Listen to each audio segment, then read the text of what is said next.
രാവിലെ ചായ കുടിച്ചുകൊണ്ടിരിക്കുമ്പോൾ ഒരു വെളിപാടുണ്ടാകുന്നു. റോക്കി മൗണ്ടൻ ഹൗസിലേക്കൊന്ന് പോയാലോ എന്ന്. പേര് സൂചിപ്പിക്കും പോലെ ഇതൊരു വീടല്ല, അൽബർട്ടയിലെ ഒരു പുരാതന നഗരമാണ്. 18ാം നൂറ്റാണ്ടിന്റെ അവസാനം വരെയും രോമ വ്യാപാരികളുടെ പ്രധാന വ്യാപാര വിപണന കേന്ദ്രമായിരുന്നു ഈ സ്ഥലം. ഇപ്പോൾ അതിനെ കനേഡിയൻ ഗവൺമെന്റ് ഒരു നാഷണൽ ഹിസ്റ്റോറിക്കൽ സൈറ്റായി പ്രഖ്യാപിച്ചിരിക്കുകയാണ്. അവിടേക്കാണ് പ്രത്യേകിച്ച് യാതൊരു പ്ലാനിങ്ങും കൂടാതെ ഈ യാത്ര. ഏകദേശം 200 കിലോമീറ്ററിന് മുകളിൽ ദൂരമുണ്ട് ഈ സ്ഥലത്തേക്ക്.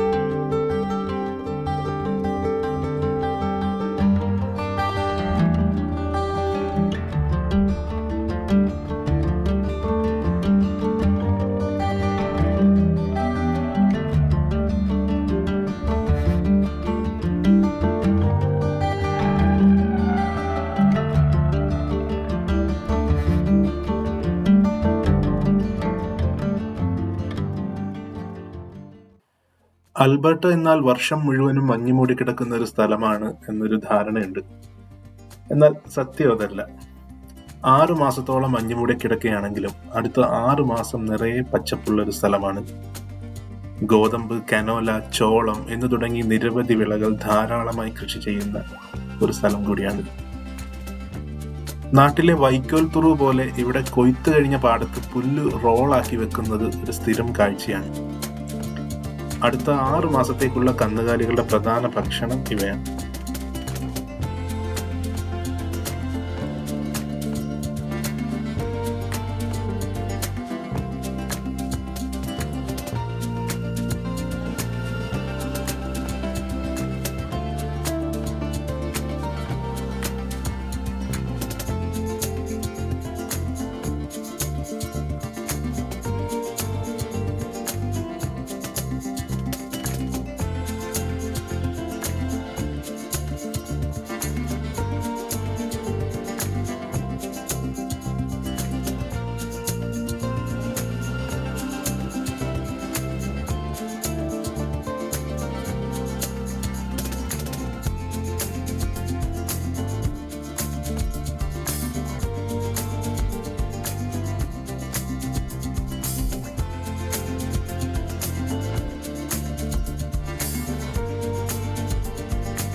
പശുക്കളും കുതിരകളും മേയുന്ന പുൽമേടുകളും വലിയ കൃഷിയിടങ്ങളും അവയ്ക്കിടയിൽ ഒറ്റപ്പെട്ടു നിൽക്കുന്ന വീടുകളും നഗരത്തിന്റെ തിരക്കിൽ നിന്നൊക്കെ മാറിയുള്ള ഈ കാഴ്ചകൾ ചെറുപ്പത്തിൽ കണ്ട ഏതൊക്കെയോ ചിത്രങ്ങൾ പോലെ നമുക്ക് അനുഭവപ്പെടും.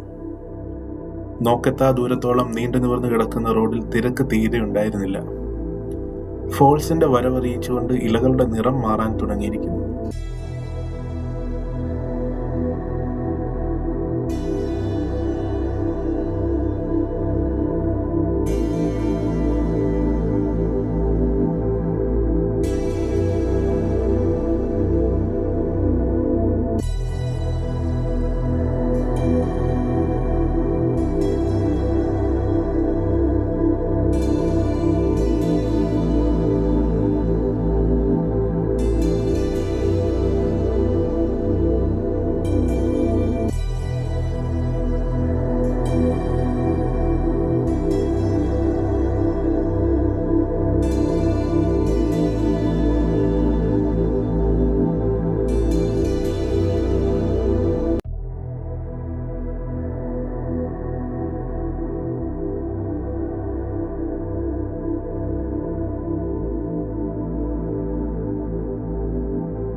ഇടയ്ക്ക് വെച്ചൊരു മണൽ റോഡ് കണ്ടപ്പോൾ നിർത്തിയതാണ്. ഇതിന് റേഞ്ച് റോഡ് എന്നാണ് പറയുന്നത്.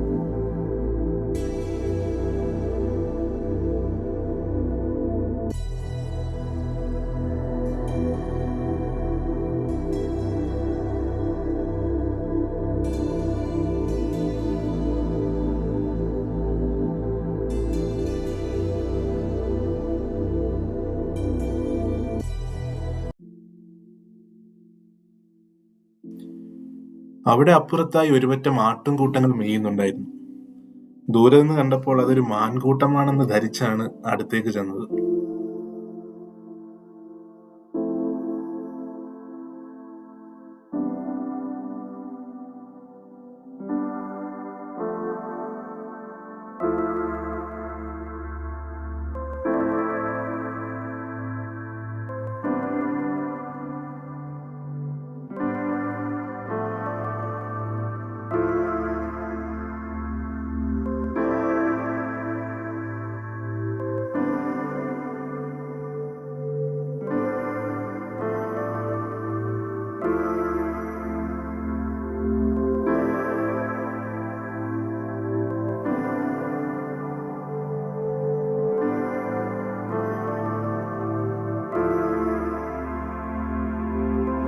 അപ്പുറത്തേക്ക് മാറി മറ്റൊരു പുൽമേടും അവിടെ മേയുന്ന കുതിരകളെയും ചെറു വീടും കുറെ നേരം നോക്കി നിന്നു.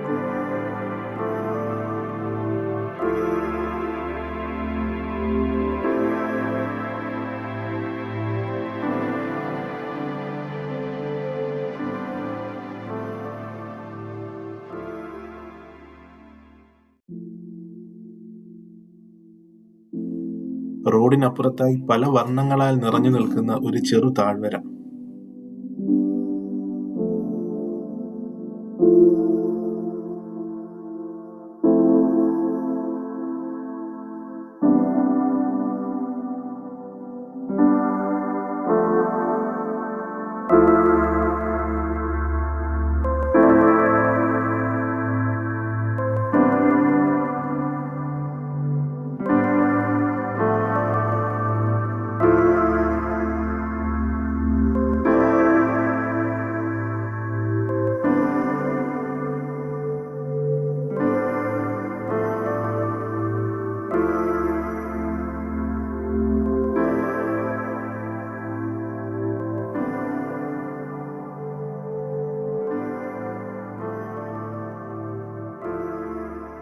സത്യം പറഞ്ഞാൽ അവിടുത്തെ കാഴ്ചകൾ കണ്ട് മതിവരുന്നുണ്ടായിരുന്നില്ല. പക്ഷെ ഇനിയും നിന്നാൽ ഒരുപാട് വൈകും എന്നുള്ളതുകൊണ്ട് മനസ്സില്ലാ മനസ്സോടെ വീണ്ടും യാത്ര തിരിച്ചു.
ഏകദേശം 1 മണിയോടുകൂടി റോക്കി മൗണ്ടൻ ഹൗസിലെത്തി.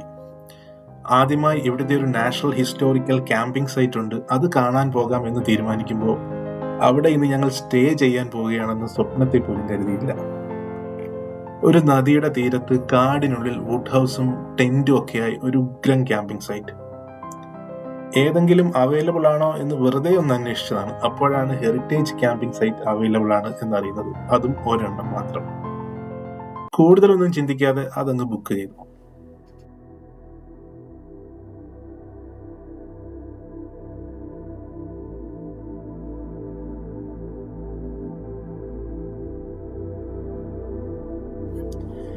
ഞങ്ങൾ സ്റ്റേ ചെയ്യാൻ പോകുന്ന ടെന്റിൽ നിന്നും കഷ്ടിച്ച് 100 മീറ്റർ മാത്രം അകലെയുള്ള ഒരു കാഴ്ചയാണ്.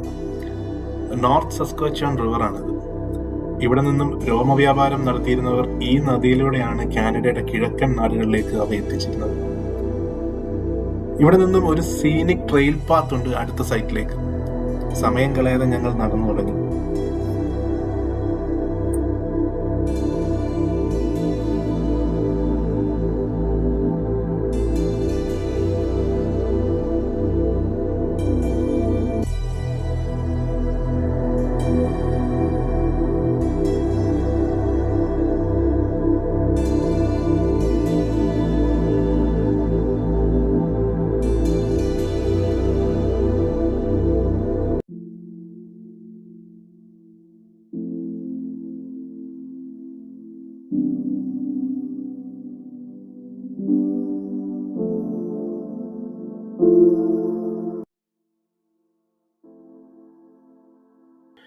ഇവിടുത്തെ കാടുകളിലെ വൃക്ഷങ്ങൾ നമ്മുടെ നാട്ടിലേതിൽ നിന്നും വളരെ വ്യത്യസ്തമാണ്. കൂടുതലും പൈൻ മരങ്ങളോ അതിനോട് സാമ്യമുള്ളതോ ആണ് ഇവിടുത്തെ വൃക്ഷങ്ങളിൽ കൂടുതലും. നമ്മുടെ നാട്ടിലെ കടുവയാണ് ഇവിടെ കരടി. അതിനെ കൂടാതെ ബൈസൺ, കയോട്ടി, ഫോക്സ്, വോൾഫ് തുടങ്ങി നിരവധി മൃഗങ്ങളുണ്ട്. ഇനി കുറച്ചു നേരം കാടിലൂടെയുള്ള നടത്തവും കാടിന്റെ പച്ചപ്പും ആസ്വദിക്കാം.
നടത്തത്തിന്റെ പല അവസരങ്ങളിലും ആ നദി നമുക്ക് കാണാൻ കഴിയും. സെപ്റ്റംബർ ആയതേ ഉള്ളൂ എങ്കിലും തണുപ്പ് തുടങ്ങിയിട്ടുണ്ട്. ഇപ്പോൾ ഏകദേശം 10 ഡിഗ്രിയാണ് ടെമ്പറേച്ചർ.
പൈൻ മരങ്ങളും ഇലപൊഴിഞ്ഞ വഴിത്താരകളും കടന്ന് ഞങ്ങൾ ഒരു പുൽമേട്ടിലെത്തി.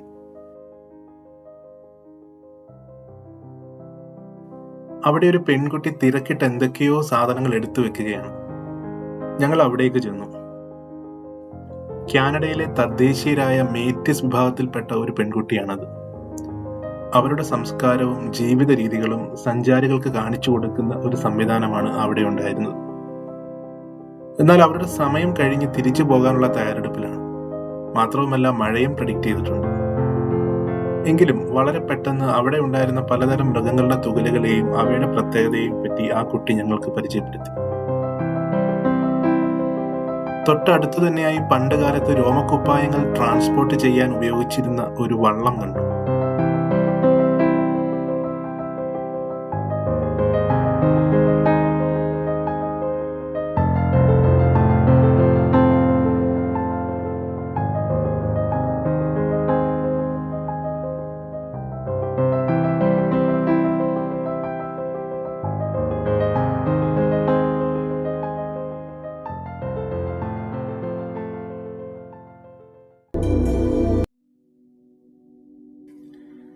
അവിടെ ഉണ്ടായിരുന്ന ഒരു ചെറു മ്യൂസിയം കണ്ട് പുറത്തേക്ക് ഇറങ്ങുമ്പോഴാണ് ഈ ബൈസണെ കണ്ടത്. മ്യൂസിയം ഉടനെ ക്ലോസ് ചെയ്യുന്നതിനാൽ പെട്ടെന്ന് തന്നെ ഇറങ്ങേണ്ടി വന്നു. അവിടെ നിന്നും കുറച്ചുകൂടി നടന്നാൽ ആർക്കിയോളജിക്കൽ ഡിപ്പാർട്ട്മെന്റ് സൂക്ഷിച്ചിരിക്കുന്ന പഴയ കാലത്തെ ചിമ്മിനി കാണാം എന്നറിഞ്ഞ് അവിടേക്ക് നടന്നു.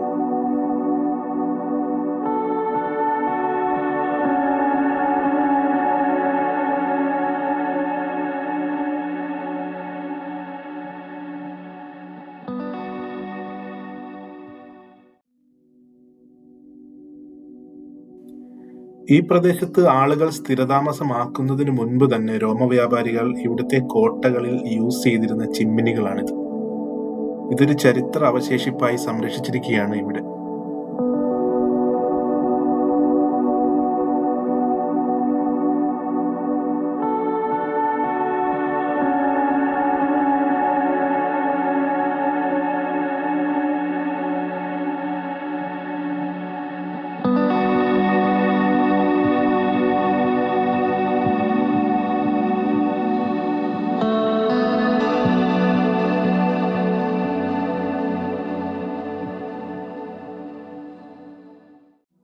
തിരികെ നടക്കുമ്പോഴാണ് ഈ ബിൽഡിംഗ് ശ്രദ്ധയിൽപ്പെടുന്നത്.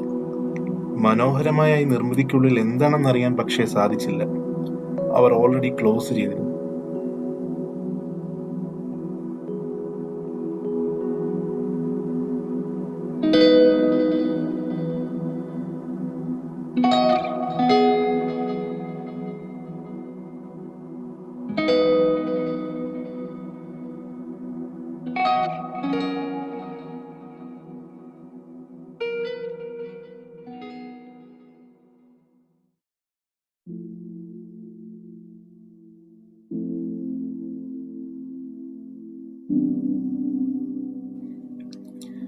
തിരികെ ട്രെക്കിംഗ് പാത്തിന് പകരം ചെറിയൊരു റോഡിലൂടെയാണ് പോയത്, വേഗം എത്താൻ. ചുറ്റും മരങ്ങളാൽ നിറഞ്ഞു നിൽക്കുന്ന ഈ റോഡിൽ കൂടി എത്ര ദൂരം വേണമെങ്കിലും ക്ഷീണമറിയാതെ നടക്കാൻ സാധിക്കും.